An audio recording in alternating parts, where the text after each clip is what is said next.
Hello friends, आपका स्वागत करता हूं आपके अपने चैनल लॉ स्टडी 2020 में। फ्रेंड्स, आज के इस वीडियो में मैं आपको बताऊंगा निजी सुरक्षा का अधिकार क्या है और इस अधिकार के प्रयोग से होने वाला अपराध क्या अपराध है। वीडियो अच्छा लगे तो लाइक और शेयर कीजिएगा। कोई प्रश्न हो तो कमेंट में ज़रूर लिखिएगा। चैनल पर नए हैं तो चैनल को सब्सक्राइब और नोटिफिकेशन बेल आइकन ऑन करके रखिए ताकि जब भी मैं नया वीडियो अपडेट करूं तो उसका नोटिफिकेशन आपको मिल सके। बात करते हैं आज के टॉपिक के बारे में। निजी सुरक्षा का अधिकार क्या है। निजी सुरक्षा का अधिकार से मतलब उस अधिकार से है जो कि व्यक्ति अपनी स्वयं या अपनी संपत्ति पर होने वाले हमलों के खिलाफ कोई कार्य कर उसकी सुरक्षा करता है।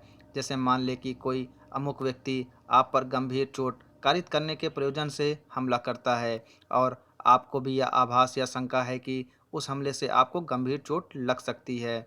तो ऐसे में आप अपने को उस हमले से बचाने के लिए आप भी कुछ ना कुछ बल का प्रयोग जरूर करेंगे।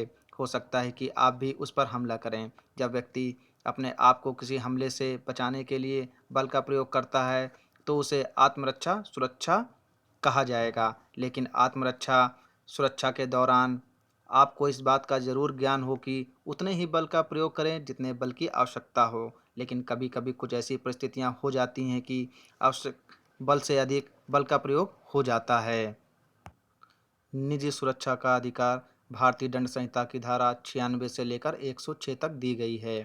धारा 96 क्या कहता है दोस्तों, ये जान लेते हैं। भारतीय दंड संहिता की धारा 96 इस बात को बताती है कि प्राइवेट प्रतिरक्षा के अधिकार के प्रयोग में की जाने वाली कोई बात अपराध नहीं है। यदि आप पर कोई अमुक व्यक्ति हमला कर रहा है तो आप अपने को बचाने के लिए उतने ही बल का प्रयोग कर सकते हैं जितने बल की आवश्यकता है। धारा 97 क्या कहता है दोस्तों, शारीरिक तथा संपत्ति की निजी रक्षा का अधिकार। भारतीय दंड संहिता की धारा 97 के तहत हर व्यक्ति को यह अधिकार है कि वह अपने स्वयं और किसी अन्य व्यक्ति के शरीर और संपत्ति की रक्षा के लिए आवश्यक बल का प्रयोग कर सकता है। इस धारा पर दो बातों पर ध्यान दिया गया है। पहला मानव शरीर और दूसरा संपत्ति। अब संपत्ति चाहे जंगम हो या स्थावर, दोनों की प्रतिरक्षा के लिए आवश्यक बल का प्रयोग किया जा सकता है दोस्तों। पहला मानव शारीरिक प्रतिरक्षा का अधिकार ऐसा अधिकार है जिसके तहत यदि किसी व्यक्ति पर ऐसा हमला होता है जो कि उसके स्वयं के शरीर या किसी अन्य व्यक्ति के शरीर पर प्रभाव डालता है तो ऐसे हर अपराध के खिलाफ प्रतिरक्षा के अधिकार का प्रयोग कर अपने शरीर या अन्य किसी व्यक्ति के शरीर का बचाव कर सकता है। दूसरा है दोस्तों संपत्ति का अधिकार के तहत यदि कोई व्यक्ति आपकी या किसी अन्य व्यक्ति की संपत्ति को चुराता है, लूटता है, संपत्ति को नुकसान पहुंचाता है या आपराधिक अत्याचार करने का प्रयत्न करता है तो ऐसे आप उस संपत्ति को चाहे वह जंगम हो या स्थावर बचाने के लिए निजी सुरक्षा के अधिकार के तहत आवश्यक बल का प्रयोग कर उस संपत्ति की रक्षा कर सकते हैं।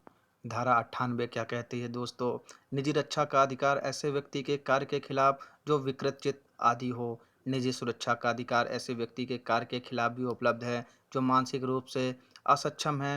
व्यक्ति के बालकपन, समझ की परिपक्वता के अभाव, चित्त विकृत मत्ता के कारण या उस व्यक्ति के भ्रम के कारण कोई अपराध होता है तब प्रत्येक व्यक्ति उस कार्य के खिलाफ निजी सुरक्षा के अधिकार के तहत आवश्यक बल का प्रयोग कर अपना बचाव कर सकता है। एक व्यक्ति पागलपन के असर से दूसरे व्यक्ति को जान से मारने का कोशिश करता है। यहाँ वह पागलपन के असर वाला व्यक्ति दोषी नहीं है लेकिन उस दूसरे व्यक्ति जिस पर हमला किया गया उसे निजी सुरक्षा का अधिकार प्राप्त है। धारा 99 क्या कहता है दोस्तों, ऐसे कार्य जिनके खिलाफ निजी रक्षा का अधिकार नहीं है। भारतीय कानून द्वारा निजी सुरक्षा का अधिकार प्रदान किया गया है, वहीं कुछ ऐसे कार्य भी हैं जिनके खिलाफ निजी सुरक्षा का अधिकार प्रदान नहीं किया गया है दोस्तों। पहला है दोस्तों, यदि कोई कार्य सद्भावपूर्वक लोक सेवक के निर्देश से किया जाता है या किए जाने का प्रयत्न किया जाता है जिससे मृत्यु या गंभीर चोट होने की आशंका युक्तियुक्त रूप से कारित नहीं होती तो ऐसे में उस कार्य के खिलाफ निजी सुरक्षा का अधिकार नागरिकों को प्राप्त नहीं होगा, चाहे वह कार्य विधि अनुसार पूर्ण रूप से न्यायिक ना भी हो। दूसरा है दोस्तों, ऐसी परिस्थितियां जिनमें संरक्षा के लिए लोग प्राधिकारियों से मदद प्राप्त करने के लिए समय है तो ऐसे में निजी सुरक्षा का अधिकार का प्रयोग नहीं किया जाएगा और ना ही अधिकार है। धारा 100 क्या कहता है दोस्तों, शरीर की निजी रक्षा के अधिकार तहत कब मृत्यु कारित की जा सकती है। भारतीय कानून द्वारा सभी नागरिकों निजी सुरक्षा का अधिकार कानूनी रूप से प्रदान किया गया है। वह अपने स्वयं की रक्षा के लिए आवश्यक बल का उपयोग कर अपने को किसी आपराधिक हमले से बचा सकता है। कभी कभी ऐसी परिस्थिति सामने होती है जिनके होने पर हम आप तुरंत पुलिस को नहीं बुला सकते, तो ऐसे में स्वयं की रक्षा के यह अधिकार सभी नागरिकों को इसलिए प्रदान किए गए हैं। इसमें दोस्तों 7 हैं।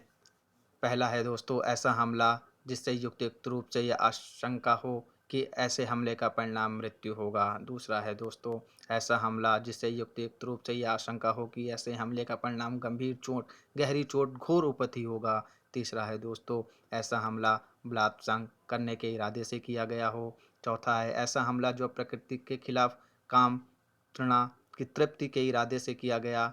पांचवा है ऐसा हमला जो कि व्यापरण और अपहरण करने के इरादे से किया गया। छठा है दोस्तों ऐसी परिस्थितियां जहां व्यक्ति स्वयं को छुड़वाने के लिए लोग प्राधिकारियों की मदद प्राप्त नहीं कर सकता। चौथा है सातवां है दोस्तों तेजाब फेंकना हमला जिससे युक्त रूप से यह आशंका हो कि ऐसे हमले का परिणाम गंभीर चोट हो।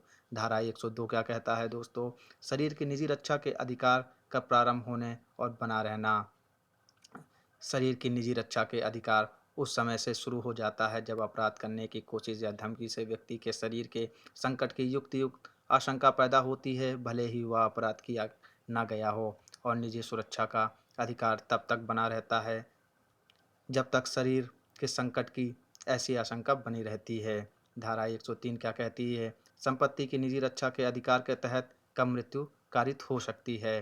भारतीय कानून द्वारा निजी सुरक्षा के अधिकार के तहत संपत्ति की रक्षा का अधिकार भी प्रदान किया गया है कि वह संपत्ति की रक्षा के लिए आवश्यक बल का प्रयोग कर सकता है, पर कुछ ऐसी परिस्थितियां सामने आ जाती हैं जिन्हें बचाव के समय अपराधी की मृत्यु भी हो जाती है।